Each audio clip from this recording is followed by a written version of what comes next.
रात के समय एक जंगल के अंदर एक बहुत बड़े पेड़ के अंदर एक बहुत ही भयानक प्रेग्नेंट चुड़ैल जख्मी हालत में पड़ी होती है। ये मेरा अंत है। अब मेरे पास और कोई चारा भी नहीं है। ऊपर वाले, आज मुझे मुक्ति मिल जाएगी, लेकिन मेरी कोख में पल रहे बच्चों का ख्याल कौन रखेगा? कौन इसे मेरी तरह एक माँ का प्यार दे सकेगा? चुड़ैल ये सब कह रही होती है, इतने में उसके पेट से दो लड़कियों का जन्म होता है जो देखने में बिल्कुल इंसानी बच्चों की तरह दिखते हैं।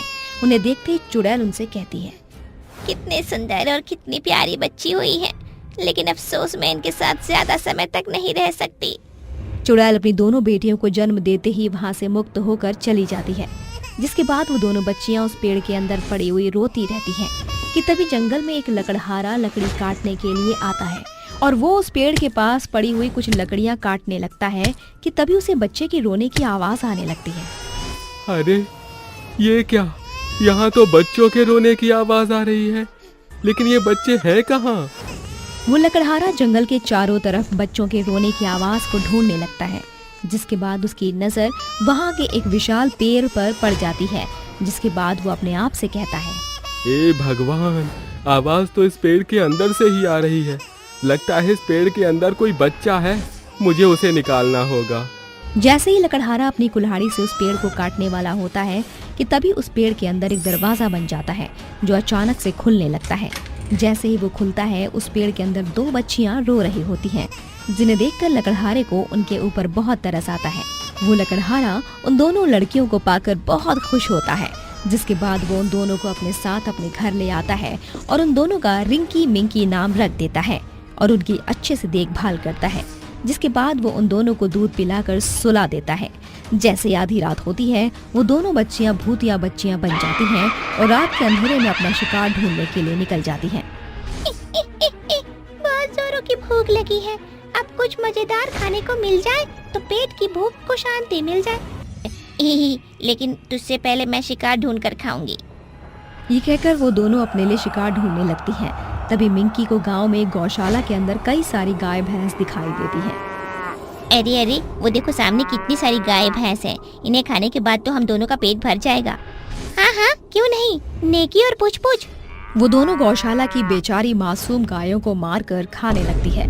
देखते ही देखते वहाँ गायों के लाशों का ढेर लग जाता है। जिसके बाद वो दोनों वापस से अपने घर पहुँच जाती हैं और वापस इंसानी रूप में आकर सो जाती हैं।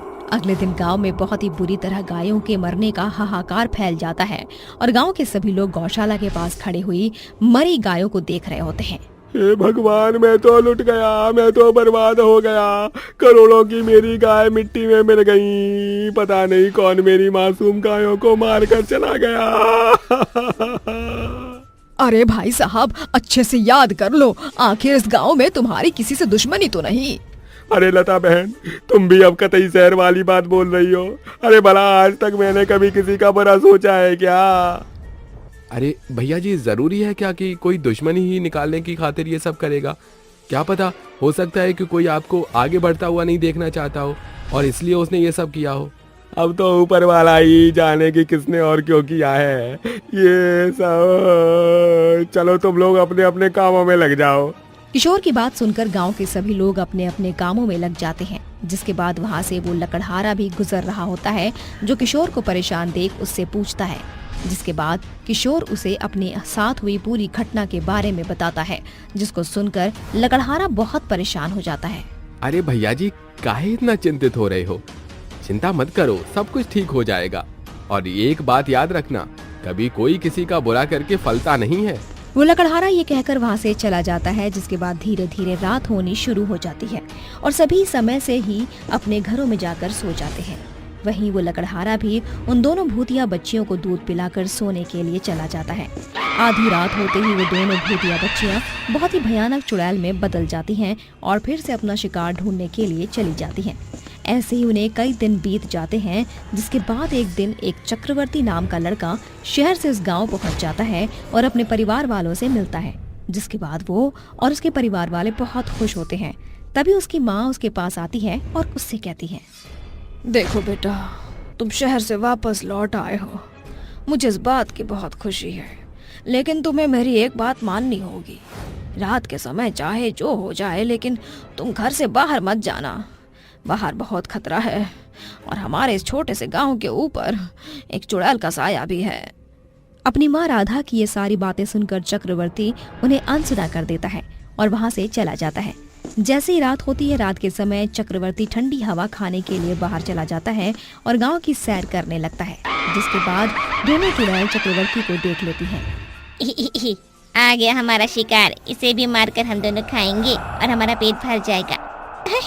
खाने में जो मजा आएगा वो तो बहुत ही मजेदार होगा, क्योंकि ये बहुत ही हट्टा कट्टा है। तभी अचानक से वो दोनों भूतिया बच्चियां चक्रवर्ती को घेर कर खड़ी हो जाती हैं, जिसके बाद चक्रवर्ती उनसे कहता है, आखिर तुम दोनों मिल ही गई। मैं तुम दोनों को ही ढूंढ रहा था। तुम दोनों ने पूरे गांव में अपना खौफ फैला रखा है, लेकिन अब वो नहीं चलेगा। तुम दोनों यहाँ से हमेशा के लिए चली जाओ, नहीं तो अंजाम अच्छा नहीं होगा। रिंकी और मिंकी चक्रवर्ती की बातें सुनकर जोर जोर से हंसने लगती हैं और उससे कहती हैं, हमारा कुछ नहीं बिगाड़ सकता तू, तुझे तो हम दोनों मारकर खा जाएंगे। जैसे ही रिंकी और मिंकी चक्रवर्ती के ऊपर हमला करना शुरू करती हैं, तभी चक्रवर्ती अपनी जेब से एक लॉकेट निकालता है और एक मंत्र का जाप करने लगता है। वक्रतुंड महाकाय सूर्यकोटि समप्रभा निर्विघ्नं कुरु मे देव सर्वकार्येषु सर्वदा। चक्रवर्ती की मंत्र पढ़ते ही अचानक से वहाँ एक और भी भयानक चुड़ैल आकर प्रकट हो जाती है, जिससे चक्रवर्ती कहता है, तू जो अपना यहाँ छोड़ कर गई थी उसे वापस ले जा। तेरी वजह से कितने मासूम लोगों की जान जा चुकी है। चक्रवर्ती चुड़ैल को उसकी दोनों बेटियों के बारे में बताता है, जिसे सुनकर चुड़ैल को बहुत अफसोस होता है और वो चक्रवर्ती से कहती है, मुझे नहीं पता था कि मेरी दोनों चुड़ैल बेटियां भयानक चुड़ैल का रूप धारण कर लेंगी। मुझे लगा था जैसे मैं एक अच्छी चुड़ैल हूँ, वैसे ही मेरे जन्मे बच्चे भी अच्छे ही होंगे। लेकिन अब मुझे अपनी गलती का एहसास है। मैं अपनी दोनों बेटियों को वापस लेकर जा रही हूँ। चुड़ैल अपनी दोनों बेटियों को धरती से वापस ले जाती है। वहीं चक्रवर्ती कोई मामूली लड़का नहीं, वो एक प्रसिद्ध आदमी था, जिसने कई सारी प्रसिद्ध विद्याओं को पढ़ा हुआ था और उन दोनों चुड़ैलों को भगाने के लिए ही वो गांव वापस लौट कर आया था।